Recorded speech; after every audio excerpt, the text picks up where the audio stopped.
You take your daughter Amelia and leave. I already have a baby with Cain in my belly.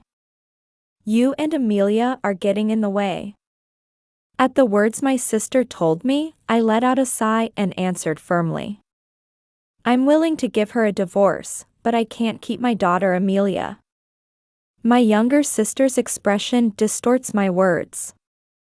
What? You're her mother, aren't you? Apparently, my sister doesn't know anything. I decided to tell her the truth that she doesn't know. My name is Heather. I'm 35 years old and teach a piano class. I live with my husband, Cain, and our 14-year-old daughter, Amelia. Cain's mother is the talented president of a major company. She was so famous that she was even covered by the media, and I remember how nervous I was when I met her to get married. She thought about her, a busy career woman, was scary, but when I met her, she was a kind and smiling person. I respect her who said to me, "My son has many shortcomings, but please take good care of him." Cain is also struggling as an employee at her company. My daughter Amelia is an honest and cheerful girl, and I get along very well with her. It makes me happy to hear Amelia say, "We are like sisters." I'm so proud of you. On our days off, we went shopping together and lived happily every day. Until I got back together with my sister.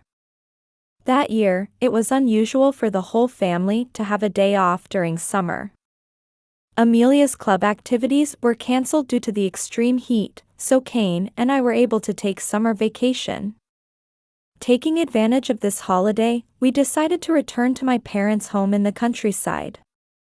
I thought about going back to my in-laws' house, but my mother-in-law was too busy to take time off. When I returned to my hometown, my parents warmly welcomed me.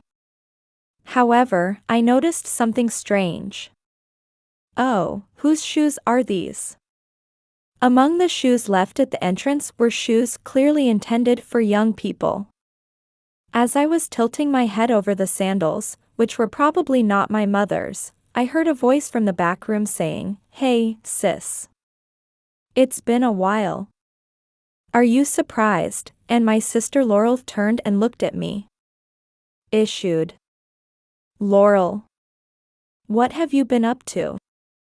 I was so worried about you. My sister, Laurel, who is 7 years younger than me, had not heard from our family for many years. This is because Laurel is a naughty child and had a big fight with our parents when she was in high school. She ran away from home and we haven't heard from her ever since.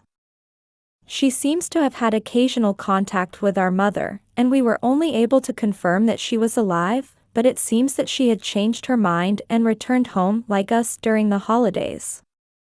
Well, don't worry, Laurel said, nodding, and when we got to the house, Laurel told me about her life so far. During her high school years, Laurel ran away from her home, fed up with her rural, stubborn parents, and apparently moved in with a friend of hers in the city. There, she found a job opening for a part-time job at a cafe, and she has been working there ever since. As expected, I had already moved out of my friend's house, and I had become an adult, so I came back for this vacation thinking that I should at least see the faces of my parents. Then, you were married, and you have a child. It's Cain and Amelia, right? Nice to meet you. Laurel lowers her head, and Cain and Amelia nod in a hurry. I felt lonely that Laurel hadn't contacted me in all these years, but I was thinking that as long as she was doing well, it was all good. Cain leans over and says, "Well, I've heard the name of the cafe where I work, but it's probably down an alley near the crossroads in front of the station?" As Laurel put it over her head, she nodded and said, "Oh, yes, that's right. It's a cafe with a cream-colored signboard." Cain's expression suddenly brightened up. As expected. The nearest station to my company is also there, and my coworkers told me that she was interested in that cafe. Laurel smiles at Kane's words. Wow. Great. Please come visit our store next time. Many single men visit our store as well. I felt a little uncomfortable with Kane's reaction, but I'm genuinely happy that he's trying to get along with Laurel. It was also fate that Kane's workplace was close to Laurel's part-time job. Sometimes I would think of her and wonder how she was doing. I had been worrying about her, and while I felt the wonder of fate that she was still alive and well so close by, I shared the joy of reuniting with her. After spending our holidays with Laurel and my parents, Laurel started coming to visit us often. Sometimes I would invite her, and sometimes I would get a call from Laurel saying, "Can I go tonight?" My younger sister Laurel is very cute, as she is 7 years younger than me. I never turned down a request from Laurel, and she never turned down an invitation from me unless she had something special planned. Amelia also accepts Laurel as her aunt, and Kane is so happy that he says, "It's like having a real sister." I'm an only child, so I wanted a sister like her. Our family became very close to Laurel, and we often took her on family trips with her. It was about 6 months into this life that Laurel started acting strange. Laurel suddenly stopped wanting to come over, and she started ignoring my invitations. Laurel is a reckless and short-tempered girl, so maybe something was wrong with her. Worried about this, I decided to visit Laurel's part-time job during lunchtime after finishing work early on weekdays. It was my first time going to Laurel's workplace, but I remembered the conversation I had with Kane and Laurel, and I spotted a cream-colored sign just inside the alley at the intersection in front of the station. When you open the door and step inside, you hear the sound of cowbells clanking. A clerk wearing a brown apron said, "Welcome." I said, "Hello," and when I looked for Laurel, I couldn't find her right away in the small store. I was relieved to see that Laurel seemed to be doing well, but perhaps she was taking a break and she was sitting without a brown apron, talking to someone. I felt bad about it, but when I peeked into the seat, trying not to be seen, I saw Kane there. Kane must have known that I was worried about Laurel. Yet, he never once told me that he was meeting Laurel. When I said, "I haven't been able to get in touch with Laurel lately. She's been a bit of a troublemaker, so I hope she doesn't cause any trouble again," Kane said, "I'm sure it'll be fine." She said she became an adult, right? I was staring at them, wondering what they were talking about, and then it dawned on me. The two of them were holding each other's hands on the table. He's so smitten with Laurel, he's completely being led by the nose. I realized that it was definitely a relationship between them, so I ran out of the cafe and said to the confused employee, "Are you all right?" and said, "Sorry, I gotta go." After that, I must have gotten on the train and gone home, but I don't remember anything about that process. I don't want Amelia to worry, so when she came home after her club activities I tried to behave as usual, but I was unsure if I had done it properly. That night, when Amelia was asleep, I asked Kane, "Hey. Today, I was worried about Laurel, so I showed up at the cafe where she works. Then I saw you and Laurel talking and holding hands. What kind of relationship do you guys have?" In response to my cautious question, Kane, who was sitting on the sofa playing with his smartphone, looked up and answered as if it was nothing. "Oh, I guess I found out. But it's okay, because I've been thinking of talking to you someday. I've been dating Laurel for quite before. She is 3 months pregnant now. I'm thinking of divorcing you, okay?" "What do you mean by okay?" I felt so angry at Kane for admitting his affairs so easily. But Kane doesn't seem to care about my anger as he pulls out a bag and stuffs some clothes into it. "Where are you going?" I yelled, and Kane told me coldly. "It's at Laurel's place. Even though my affair was discovered, there's no point in us being together." I feel better being with young and cute Laurel than being with an old woman like you, and I can work hard at work. That's it. Kane crosses in front of me, stunned, and walks out the front door. After the door slammed shut, I burst into tears. Oh my God. Then what are you going to do with Amelia? My silent cries were only absorbed by the stillness of the night. The next day. I was on holiday, so I was spending it at home. I haven't been told yet that Kane has left Amelia. I told her that Kane decided to leave early in the morning for work. In the house where Amelia also went to school, I'm idly thinking about what to do next when the intercom rings. I looked outside on the intercom screen and saw Laurel standing there. There was no explosive anger like last night. I opened the front door and greeted Laurel with a quiet anger bubbling over.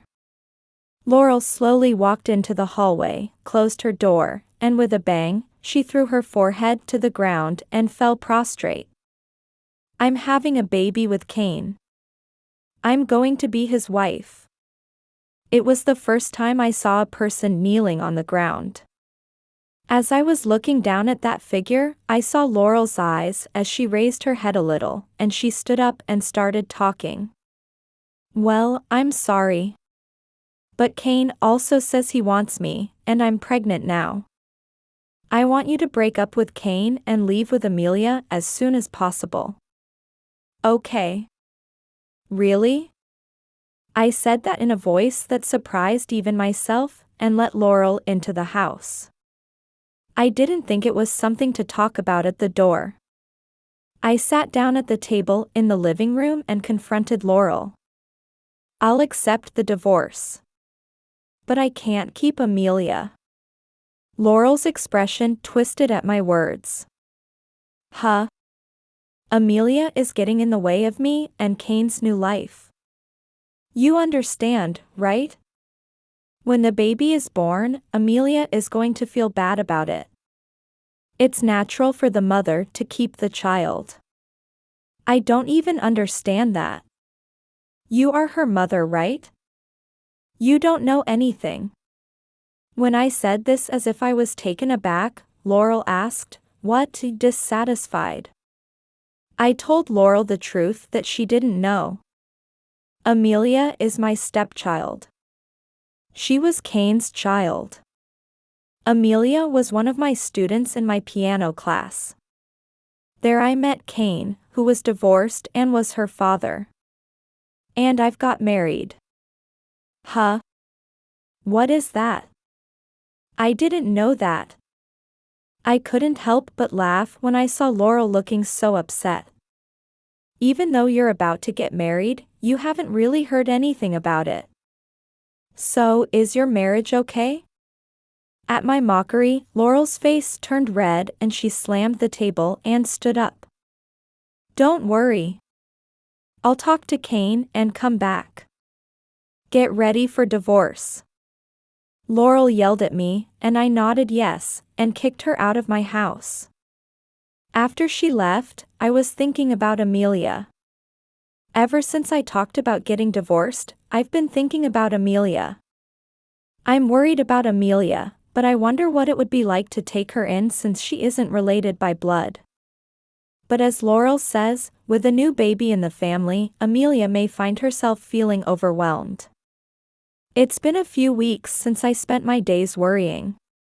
Amelia was suspicious that Kane was not here, so I lied and said he was on a long business trip. One day, I got a call from Kane, and he, Laurel, and I decided to have a discussion. The place is our home. Just like when Laurel came before, we sat down at a table for four, but when Kane naturally sat next to Laurel, I felt like I had finally given up and thought it's really over.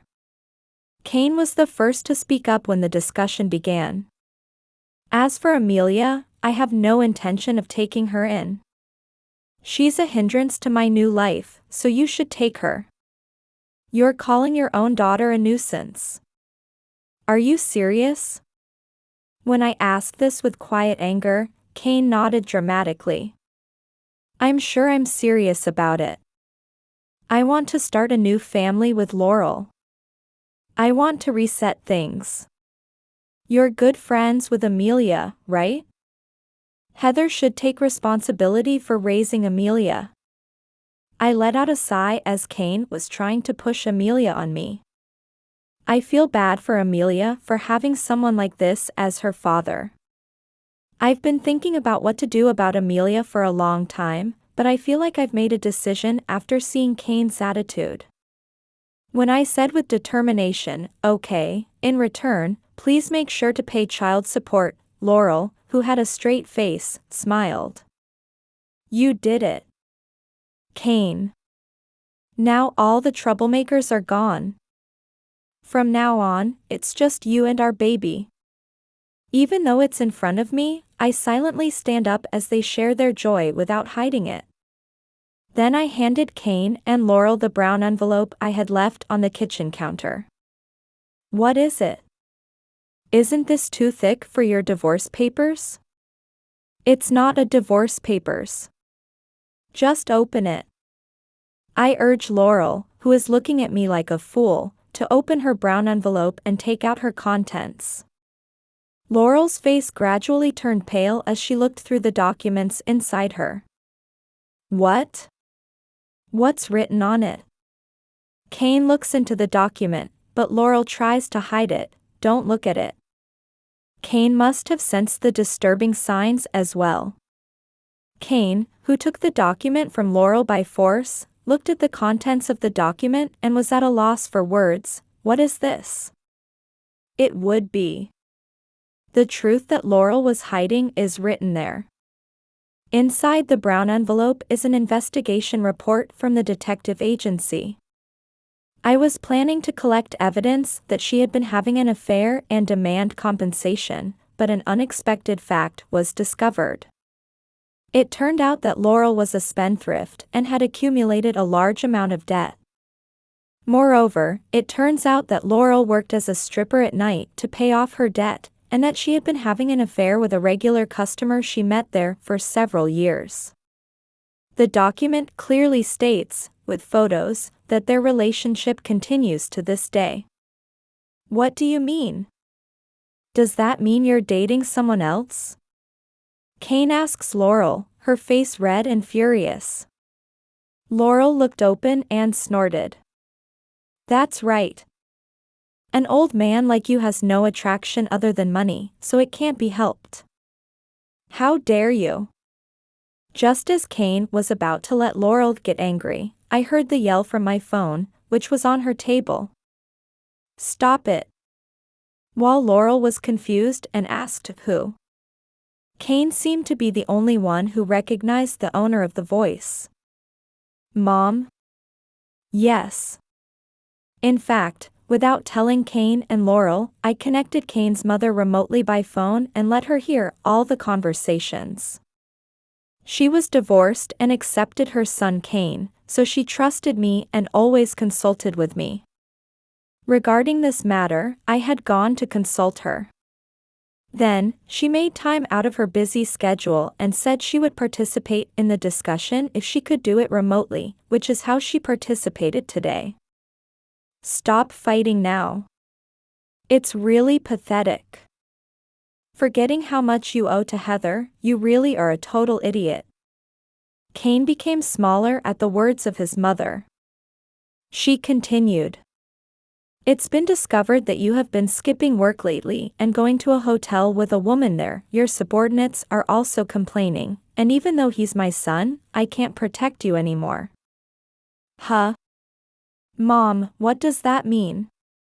It means you were fired. Kane said in a trembling voice, and his mother told him firmly. Kane stood up and shouted into my phone, Sorry, Mom. From now on, I'll do my best at work. Please don't fire me. Laurel, who was stunned, said, Oh, that's right. I'm having a baby with him. You're Kane's mother, right? That means my baby is your grandchild. However, her mother-in-law told her in a very calm voice. No matter what you say, you're fired. Also, the house and land are in my name, so I refuse to let you two live there. Get out of that house right now. Mom, please forgive me. It's awful that you're losing your home and job. I watched for a while as Kane continued to scream into my phone, which had been disconnected, and Laurel looked dumbfounded, but I was getting tired of this scene. We're getting divorced anyway, so we're strangers now. Please leave or I'll call the police, I said, and Kane and Laurel slumped their shoulders and left. That night, I told Amelia what had happened, and she told me that she seemed to be aware of Kane's infidelity. I was kind of aware that Dad was having an affair with Laurel. But, will you remain my mother? Won't you abandon me? I answered Amelia by hugging her as she spoke nervously. It's obvious. I'll always be your mom. After that, I and Kane divorced. Amelia and I were able to continue living in this house thanks to the kindness of my former mother-in-law. However, Kane and Laurel get into an argument after Kane loses his job and home, and it turns out that the child she is pregnant with is not Kane's. Apparently, they broke up after that. Kane called me crying and saying, "Heather, it was my fault. I just had a bad dream. Let's go back to the fun times." I just hung up and set my phone to reject calls. Because I didn't have any regrets about the man who would abandon not only me, but Amelia as well. It seems that Kane is having a tough time after losing his job, and he is paying Amelia's child support while working at a construction site, which he is not used to. But it's none of my business anymore. Apparently, Laurel forced her patron, who was the father of her unborn child, to marry her, but because her partner had a wife and children, her partner's wife demanded a large amount of compensation. Laurel's debt continues to grow, and she seems to be living in fear of debt collectors. Laurel was in no position to raise a child because she was being chased by debt collectors. The child Laurel gave birth to was taken in by my parents in the countryside and apparently raised with lots of love. During my next long vacation, I plan to go with Amelia to see the child's growth. Although the child was born under complicated circumstances, the baby is cute. Amelia says, "I'm looking forward to meeting the baby. There are going to be some tough times ahead, but with Amelia, I'm sure we'll get through them." Even though we are in the process of getting married, I think it's okay to be grateful to Kane for giving me my daughter.